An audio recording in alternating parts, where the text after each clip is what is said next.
अहो माय आतेबाई, काय करू राहिले जी तुम्ही? चूल पेटून राहिली होती बाई. अहो त्या मंजूचा बाप मेला ना, आत्महत्या केली त्यानं. आता मग अहो मी आत्ताच पाहून आले ना. हो का हो बाई, माणसाच्या जिंदगीचं काही भरोसा नाही हो बाई. लोक कदर करत नाही जीवनाची. आजी तुम्हाला माहिती आहे का, त्या मंजू नाही का माझी मैत्रीण, तिच्या बाबांना आत्महत्या केली ना. हो बाई, आताच माहित झालं. शिल्पीनं सांगितलं मले. खूप बेकार झालं बाई. आताच तर त्याईनं त्याच्या पोरीचं म्हणजे मंजूचं एवढं धुमधडाक्यात लग्न केलं व मग आता काय टेन्शन आलं होतं त्याईले, असं कम केलं असेल त्याईनं आत्महत्या. तो बाहेरून जरी खुश होता पण अंदरून लय परेशान होता हो बाई.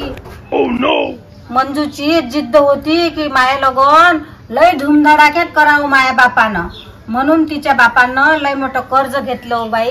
सगळं वावर सगळं घर गहाण ठेवलं. आता ते कर्जवाले त्याला परेशान करत होते म्हणून त्यानं आत्महत्या केली. लग्नाला मारे एवढं कर्ज केलं, आता कर्जवाले तोडत असून आता काय करून बिचारा सारे वावर गिवर गहाण ठेवले आहे त्यानं, म्हणून आता त्याच्या मनात आलं असं म्हणून आत्महत्या केली त्यानं. लग्नात मायबापानं खोटा दिखावा नाही करायला पाहिजे. आपल्याजवळ जेवढा आहे ना तेवढ्यावरच खर्च करायला पाहिजे. अहो आतेबाई तसंच असते. लोक काय लग्नात येते, जेवते, हात पुसले का चालले जाते, त्याच्यात नाव ठेवते. हे गोष्ट त्या मंजूला समजली असती ना, तिच्या वडिलाची जीव द्यायची पाळी नसती आली. ओय नेहा, तू इथं लय जिद्दी आहे व आता ह्या गोष्टीपासून तू काय शिकली बरं?